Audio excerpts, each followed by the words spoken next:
검찰이 불법 정치자금 수수 혐의를 받고 있는 김용 민주연구원 부원장을 구속하면서 영장에 뇌물성 정치자금이란 표현을 적시한 것으로 확인됐습니다. 김 부원장이 공직자는 아니지만 대장동 일당의 청탁을 들어주는 대가로 뒷돈을 챙겼다고 의심한다는 뜻인데요. 김 부원장은 여전히 돈을 받은 사실 자체를 부인하고 있습니다. 나혜인 기자의 보도입니다. 검찰이 김용 부원장을 구속하며 적용한 혐의는 정치자금법 위반입니다.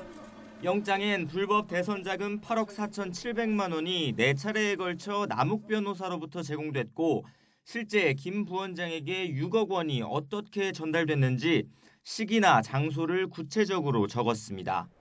그런데 YTN 취재 결과 당시 검찰은 이 돈을 사실상 뇌물 성격으로 봤던 것으로 확인됐습니다. 김 부원장 영장에 구속이 필요한 이유로 범죄의 중대성을 상세히 서술하며 뇌물성 정치자금을 수수했다고 적시한 겁니다.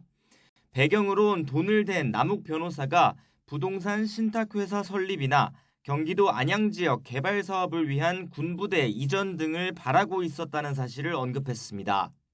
김 부원장의 신분이 공직자가 아니어서 콕 짚어 뇌물죄를 적용하진 못했지만 청탁의 대가로 뒷돈을 주고받았다는 걸 강조해 법원에서 영장을 받아낸 겁니다. 하지만 신병을 확보한 지 2주가 지나도록 수사에는 별 진척이 없는 상황입니다. 김 부원장이 여전히 돈을 받은 사실 자체를 부인하며 입을 닫아버렸기 때문입니다.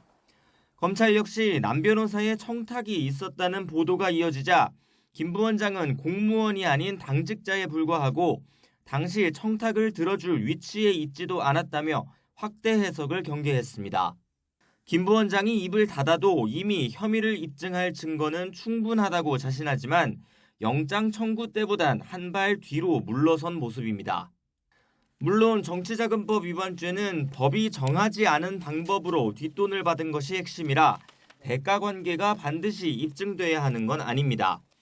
다만 대가성이 명확하지 않으면 뒷돈을 왜 주고받았는지 범행 동기 측면에서 검찰의 논리가 흔들릴 수 있습니다.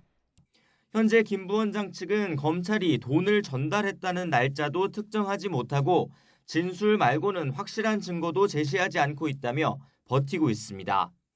또 검찰 조사를 받으러 가면 질문의 90% 이상이 대장동 개발 사업에 집중돼 있다며 별건 수사라는 주장도 하고 있습니다.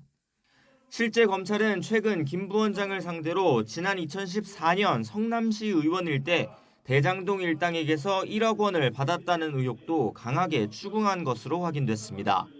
당시엔 공직자 신분이어서 직무 관련 대가성이 확인되면 뇌물죄를 추가 적용할 여지는 남아 있습니다. 하지만 애초 체포할 때부터 이재명 민주당 대표 측의 불법 대선 자금이 흘러갔다고 영장에 적어놓고 아직 실제 용처를 파악하지 못한 건 검찰로서 분명히 부담입니다. 김 부원장의 구속기간이 끝나는 오는 8일까지 검찰이 어떤 수사 결과를 내놓을 수 있을지 주목됩니다. YTN 나인입니다.